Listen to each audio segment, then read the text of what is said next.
السلام علیکم دوستو، اسحاق ڈار کا روس سے تیل خریدنے سے متعلق ایک بڑا بیان سامنے آیا ہے، جس سے ایک سوال کھڑا ہوتا ہے کہ کیا امریکہ نے جان کر پاکستان کو روس سے تیل خریدنے کا گرین سگنل دیا ہے؟ دوسرا، آپ کو بتائیں گے کہ الیکشن کمیشن آف پاکستان نے توشہ خانہ کا فیصلہ آج سنانا ہے۔ اس پر اعتزاز احسن کا رد عمل بھی سامنے آیا ہے۔ کیا عمران خان نااہل ہوں گے آج؟ اسحاق ڈار نے کہا ہے کہ پاکستان نے آج سے روس سے تیل خریدنے کا کام کا آغاز کر دیا ہے۔ اس میں رکاوٹ دور ہو گئی ہے۔ امریکہ کو بتا دیا ہے سستا تیل خریدنا ہمارا حق ہے۔ کوشش ہے کم از کم اس ریٹ پر تیل خرید لیں جس پر بھارت خرید رہا ہے۔ تو یہ بیان سامنے آیا ہے اسحاق ڈار کا، یعنی 7 ماہ بعد نقصان برداشت کرنے کے بعد ان کو پتہ لگا ہے کہ اب ہم نے روس سے تیل خریدنا ہے۔ تو یہاں یہ سوال کھڑا ہوتا ہے کہ کیا روس اب پاکستان کو اس ریٹ پر تیل دے گا؟ اور دوسرا، امریکہ نے پاکستان کو آخر اجازت کیوں دی روس سے تیل خریدنے کی؟ کیونکہ اس سے پہلے تو امریکہ عمران خان کی حکومت کو گرا چکا ہے، اسی وجہ سے کہ عمران خان نے روس کے ساتھ تعلقات بڑھانے کی کوشش کی اور تیل خریدنے کی کوشش کی۔ 7 ماہ قبل ہم دیکھیں تو یوکرائن جنگ کے بعد روس نے اپنے تیل کی قیمت 30% تک اس لیے گرا دی تھی کیونکہ امریکہ نے بہت پریشر ڈالا تھا دوسرے ممالک پر کہ روس سے تیل نہیں لینا، اور سینکشنز لگا دی تھی روس پر کہ ڈالر میں اب روس تیل نہیں بیچ سکے گا۔ روس نے اس وقت اپنے تیل کی قیمت 30% گرا دی تھی جبکہ عالمی مارکیٹ میں تیل مہنگا تھا۔ بھارت، چین جیسے ملکوں نے اس سے فائدہ اٹھایا اور روس سے یہ سستا تیل لیا تاکہ اس سے ان کی صنعت مضبوط ہو، اور اس کے آگے ان ممالک نے امریکہ کی پابندیوں کو بھی نظر انداز کیا کیونکہ ان کو اپنے ملک کا فائدہ نظر آ رہا تھا۔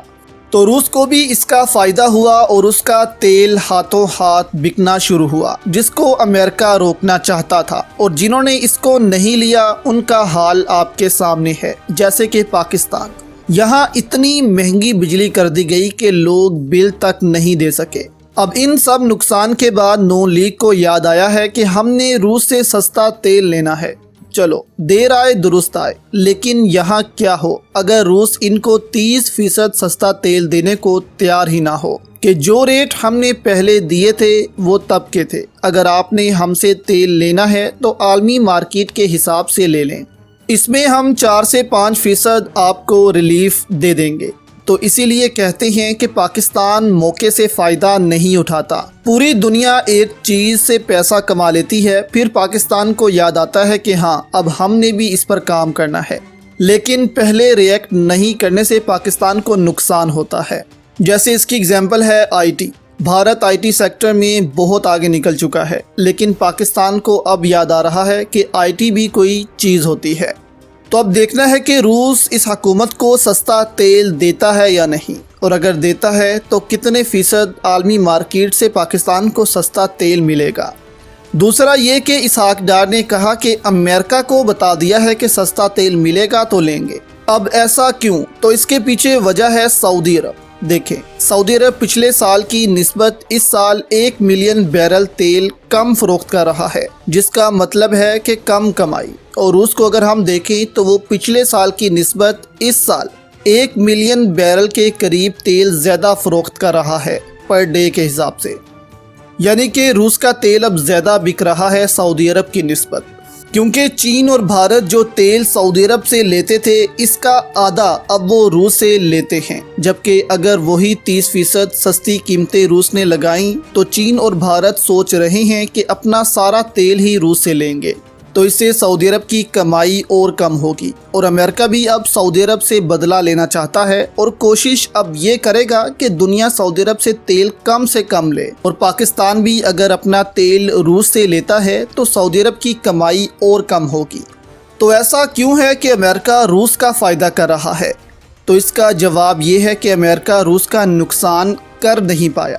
روس نے گیم ہی ایسی کھیلی تو امریکہ بھی چاہتا ہے کہ چلو روس کا فائدہ ہوتا ہے تو ہو لے، لیکن اب سعودی عرب کو سبق سکھانا ہے اور سعودی عرب کی کمائی کم کرنی ہے۔ تو امریکہ یہاں پر یہ چاہتا ہے، لیکن ایسا کرنا مشکل بھی ہوگا۔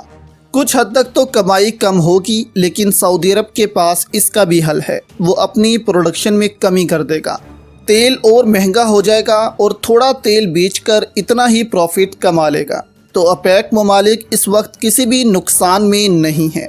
تیل دنیا کی نیڈ ہے جو روز چاہیے۔ آج تیل یورپ میں دیکھ لیں کتنا مہنگا ہو چکا ہے، آسمانوں پر اس کے ریٹ جا چکے ہیں اور لوگ سڑکوں پر ہیں۔ اتنی مہنگائی ہو چکی ہے یورپ میں، جبکہ حال ہی میں برطانیہ کی وزیر اعظم نے بھی استعفیٰ دے دیا ہے۔ تو دوسری جانب دوستو، آج الیکشن کمیشن آف پاکستان کا ایک فیصلہ بھی آنا ہے توشہ خانہ پر۔ اس پر اعتزاز احسن نے بھی اپنا رد عمل دیا ہے۔